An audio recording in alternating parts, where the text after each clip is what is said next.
د ځان درناوي، عزت نفس، حرمت نفس یا سلف استیم د لړۍ په دویمه برخه کې مې ووې چې هر انسان یا وګړی د ځان دننه یو منفي، نیوکګر یا منتقد غږ لري چې د هماغه وګړي په اړه قضاوت کوي. دغه منفي غږ چې په انګریزي کې پاتولوژیکل کریټیک بولي او موږ یې په پښتو کې ورانکاره یا ځوران نیوکګر بولو، په هغو وګړو کې ډېر لوړ، ګواښند او خطرناک وي چې ځان ته په درنه سترګه نه ګوري، ځان ورته ارزښتمن نه ښکاري، پر ځان یې زړه نه سوځي یا په اصطلاح ځان درناوی یې ټیټ وي. د دې کړتو او ډېر غږېدونکي نیوکګر یا منتقد خوله له داسې زهرو ډکه ده چې ستاسو اروايي روغتیا او سلامتیا ته له بل هر څه او کمښت څخه ډېر زیان اړوي.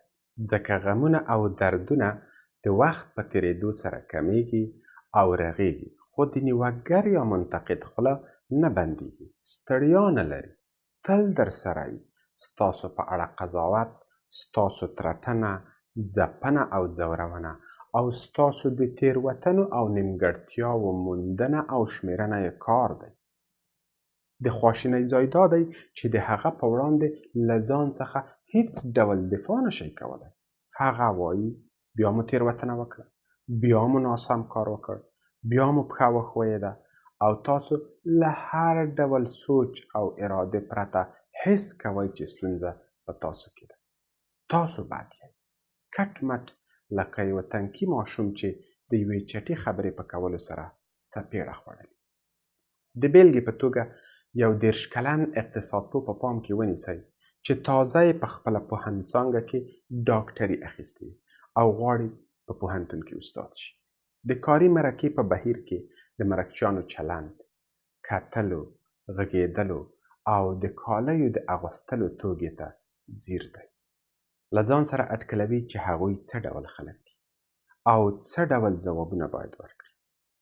هغه د پوښتنو د ځوابولو پر مهال ټوله هڅه کوي داسې توري او لفظونه غوره او وکاروي چې کیدای شي د ده د اټکلونو له مخې د مرکچیانو خوښ شي. زیار باسي چې تر ټولو ښه ځوابونه ورکړي، مګر د دې ټولو کارونو ترڅنګ د ځان دننه نیوکګر یا منتقد دې سرندې ته یې هم غوږ نیولی چې وایي ته پر هیڅ نه پوهېږي، هغوی نشي تېر ایستلی، ته صبر چې یو ځل د هغه بې خونده پوهنلیک ولولي.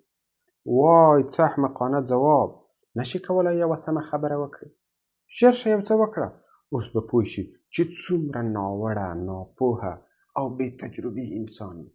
حتی که دا دنده ترلاسه هم کړې، ډېر ژر به دې وپېژني، ډېر ژر به دې وشړي، نشي کولی خلک تېر باسي او داسې نور. له بده مرغه اقتصادپوه پر دې ټولو خبرو باور کوي، ځکه ټولې ورته منطقي او پر ټول برابرې ښکاري.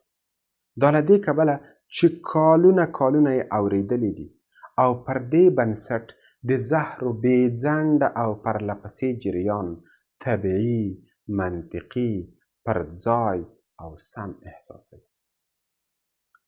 د مرکې په ترڅ کې جدي او لا جدي کېږي، ځوابونه یې سوکه ګونګ او مبهم کېږي چې لږ خولې پرې راماتې شي او ژبه یې هم یو څه بندښت پیدا کړي، غږ یې انعطاف له لاسه ورکوي او په بشپړه توګه یو ناوخته کېږي. هغه د نیوکګر یا منتقد خبرو ته غوږ دی او نیوکګر ورڅخه دقیقاً داسې یو څه جوړوي چې دی ترې ډارېږي. د نیوکګر یا منتقد بل خوی دا دی چې لنډې خبرې کوي. هغه کیدای شي یوازې د ټمبل کلمه وکاروي، خو دا یو کوچنی او ساده ټکی ستاسو یاد او حافظه کې هغه ټولې خوندي خاطرې او یادونه چې پلار سلګونه ځله ټمبل او لټ بللی او دا چې هغه له ټمبلۍ او لټۍ څخه څومره کرکه کوله له ځان سره لېږدوي. ځکه نو کله چې د نیوکګر یا منتقد له خولې څخه د ټمبل ټکی راوځي، تاسو له ټمبلۍ څخه د خپل پلار کرکه پر ټول وجود احساسوئ. نیوکګر یا منتقد ځینې وختونه له پخوانیو انځورونو او تصویرونو څخه کار اخلي چې د ځان ارزښتمن ګڼلو احساس مو تخریب کړي. د ساري په توګه. یوه شېبه هغه صحنې درښیي چې تاسو پکې له خپل مین یوه ډېر ګران او ارزښتمن چا سره په لومړي لیدن کې لار ورکې او ورخطا شوي وئ. یا هغه پیښه در په زړه کوي چې رئیس درته غوسه شوی او خوشکې یې کړی. یا د یوې پرې شوې عاطفي او احساسي اړیکې انځورونه درښیي. یا هغه شېبه مو سترګو ته دروي چې له خپلو اولادونو سره شخړې کوئ. یو حقوقي سلاکار کیسه کوي چې نیوګر یا منتقد یې معمولا ورانکاری بولي. هغه وایي هر ځل چې د نیوګر یا منتقد له خولې څخه د ورانکاري کلمه اورم په ذهن کې مې د ځانګړنو یو لړ یا لیست جوړیږي چې په درد نه خوړنه، د نورو نه خوښېدنه، احمقانه، بې ګټې او خطرناکو کارونو ته لاس اچونه او د پلار په څېر مې له ستونزو څخه تښتېدنه پکې شامله وي. په دې معنا چې د نیوګر یا منتقد هر برید لکه د چرایز ټوپک ډز پر یوه ګزار ګڼ ټپونه جوړوي. د نیوګر یا منتقد په اړه یو بل عجیبه ټکی دا دی چې تر ډېره ښکاري ستاسو په پرتله ستاسو د ذهن ډېر واک او کنټرول په لاس کې لري. یو ناڅاپه چیغې وهي، غال مغال کوي، پرله پسې بریدونه کوي او یا تاسو په یوه دردناکه صحنه کې په ځان پسې کشوي. هغه د زنځیرونې یا چینینګ په بهیر کې کولی شي د یوې پخوانۍ ماتې د درښولو له لارې ګڼې او اړونده ماتې در په زړه کړي. څومره یې چې د درولو او غلي کولو هڅه کوئ نه درېږي. بله او بله تېروتنه، ښویېدنه، شړل کېدنه، ښکنځل کېدنه او رټل کېدنه در په زړه کوي. که څه هم نیوګر د خپلې ارادې څښتن ښکاري، خو په حقیقت کې د هغه خپلواکي یو توهم دی. واقعیت دا دی چې ډیری وګړي هغه ته پر غوږ نیولو او د هغه په خبرو باندې پر باور کولو روږدي شوي دي. دوی لا هم نه پوهیږي چې څه ډول یې خوله بنده او غږ دب کړي.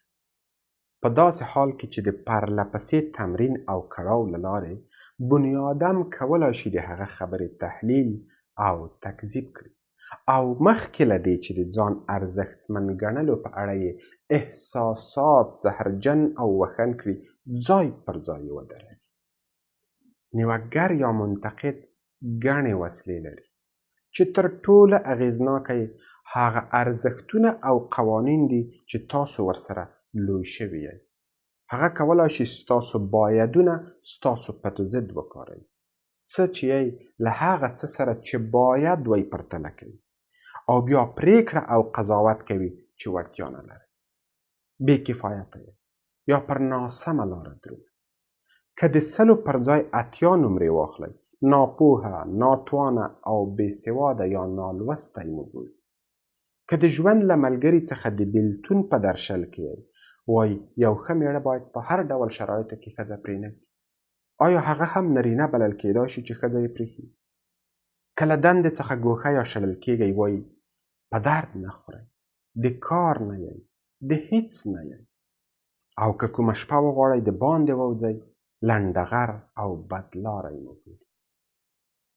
یو 35 کلن ترکاڼ کیسه کوي چې نیوګر یا منتقد یې له هغه بایدونو څخه کار اخلي چې ده په کوشینوالي کې زده کړي دي. هغه وایي پلار مې وکیل و، خو زه ونه توانېدم پوهنتون ته ولاړ شم او د پلار غوندې مې وکیل یا ډاکټر، انجینر او یا کوم بل څه شم.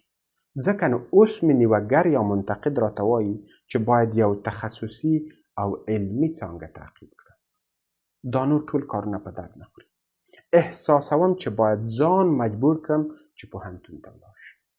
د ناولونو او کیسو پر ځای درسي کتابونه ولولم. د دې پر ځای چې خلکو ته ورونه او کړکۍ جوړې کړم، له ملګرو سره په میلو ولاړ شم او بالاخره باید یو څه وکړم چې اوسنی څوک ونه اوسم. پام مو دی، دلته نیوګر یا منتقد سر تنبه کړی چې دا سړی باید له خپل ځان پرته یو بل څوک شي. ځکه نو ځان ته په ټیټه سترګه ګوري، اوسنی ښکلی ژوند او ځان یې نه خوښېږي، تل ځان ملامتوي چې کاشکې د کورنۍ په خوښه یې ژوند کړی وای او داسې یو څوک شوی وای چې پلار او کورنۍ یې غوښتل. مګر لویه پوښتنه دا ده چې دا ډبرزړی، سرتنبه او ظالم نیوکګر یا منتقد له کومه کیږي؟ که د دې پوښتنې ځواب غواړئ، د ځان درناوي د لړۍ 4مه برخه مه هېروئ.